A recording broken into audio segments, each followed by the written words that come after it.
Assalamualaikum warahmatullahi wabarakatuh. Kenalkan, nama saya Abdul Matullah dengan NIM AIR 146. Di sini saya akan membuat video terkait pendapat saya terhadap sebuah film, yaitu film Tilik 2018, untuk menyelesaikan tugas dari Wijulan Anda dengan mata kuliah literasi media. Nah,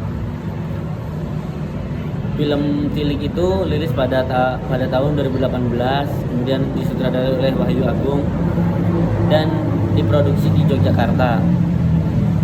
Nah, film ini sebenarnya sangat simple ceritanya, dan juga latar belakang di film ini tuh cuma satu, di mobil, di dalam mobil truk. Nah, buat alur ceritanya, film ini tuh diawali dengan seorang ibu-ibu atau sekelompok ibu-ibu yang sedang dalam perjalanan menuju rumah sakit. Nah, sebelumnya ini kita flashback dulu berarti. Nah, ibu-ibu itu mendapatkan informasi dari Yuning terkait Bu Lurah yang sedang sakit di rumah sakit. Nah, Bu Yuning itu dapat informasi kalau Bu Lurah itu sakit dari Bu Dina. Bu Dina itu memberikan informasi kepada Bu Yuning terkait Bu Lurah yang sedang sakit dan di rumah sakit. Kemudian Bu Yuning memberikan informasi kepada ibu-ibu yang lain atau ke warga yang lain untuk mengajaknya untuk menjenguk ke rumah sakit. Sedangkan jarak dari rumah sakit ke dari desanya itu ke rumah sakit sangat jauh. Nah, di singkat cerita sudah dalam perjalanan, kemudian di dalam perjalanan itu ada yang bernama Bu Tejo. Bu Tejo itu adalah seorang yang mempunyai karakter kuat. Dia sangat bisa mempengaruhi orang-orang dengan omongannya itu. Nah, di sepanjang perjalanan Bu Tejo itu menggosip ataupun mengobrolkan terkait isu-isu yang terjadi pada Bu Dina. Terkait Bu Dina itu dulu jalan sama om-om lah, main sama om-om lah. Terus juga terkait pekerjaannya Bu Dina yang baru bekerja udah bisa beli mobil, beli ini, beli itulah. Nah, informasi yang didapat oleh Bu Tejo itu didapatkan dari Facebook gitu. Jadi di Facebooknya itu ada video-video ataupun foto-foto terkait Bu Dina yang sedang di mall sama om-om gitu. Nah, di dalam mobilnya itu ada seorang yang bernama Yuning. Bu Yuning itu nggak terima kalau sebenarnya Bu Tejo hanya menyimpulkan itu dari informasi yang didapat di Facebook gitu.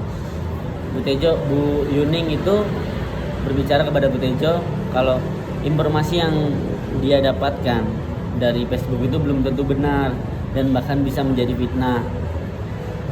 Tapi karena Bu Tejo itu sangat keras kepala dan juga susah buat diomongin lah, dia tetap mengobrolkan Bu Yuning dengan argumentasi dirinya, dengan bukti-bukti juga yang dari Facebook itu. Nah, singkat cerita, setelah sampai di rumah sakit, Bu Yuning bertemu dengan Bu Dina, Mbak Dina itu yang menjadi obrolan itu tadi, untuk menanyakan kamarnya lah, di mana Bu Lurah itu dirawat. Kemudian Bu Dina dengan anaknya Bu Lurah itu menemui ibu-ibu tadi dan bilang kalau sebenarnya Bu Lurah itu belum bisa dijenguk karena masih di ICU. Nah, ternyata Bu Dina itu tadi nelpon Bu Yuning mau mengabarkan bahwa Bu Lurah itu belum bisa dijenguk karena masih di ICU. Cuman karena baterai HP-nya Yuning mati, jadi tidak menjawab. Nah, setelah itu terjadilah konflik yang sangat parah lah. Di situ sangat terlihat kita kasta sosial yang ada di masyarakatnya itu. Kalau sebenarnya Bu Tejo itu mulutnya susah banget buat dikontrol. Bu Tejo memprovokasi orang-orang yang di mobil bahwa Yuning itu memberikan informasi yang tidak benar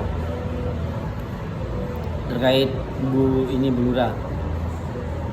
Sampai akhirnya Bu Yuning terdiam, kemudian udahlah selesai itu filmnya. Nah, plot twistnya ternyata di akhir itu Bu Tejo beneran jalan, Bu Tejo lagi, Bu Dina itu beneran jalan sama mantan suaminya Bu Lurah. Sangat membingungkan. Nah, pelajaran apa yang bisa kita dapat dari film Pilik itu? Yang pertama, bahwa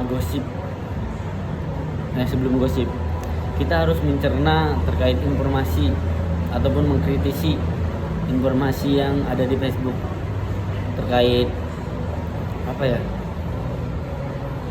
aja lah, kayak sebenarnya kita melihat teman kita ataupun apapun yang diposting di Facebook, kita tanyakan dulu ke orangnya langsung ataupun apa.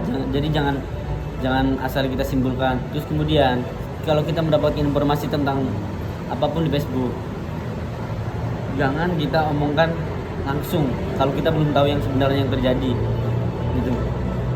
Terus juga kasta sosial di masyarakat itu sangat susah buat dihilangkan, mungkin karena faktor ekonominya itu. Jadi Bu Tejo lebih dihormati lah daripada Yuning. Kalau dari saya sih hindari gosip gitu lah. Mungkin cukup sekian yang bisa saya paparkan. Allahumma fiq ila aqwamit thoriq. Wassalamualaikum warahmatullahi wabarakatuh.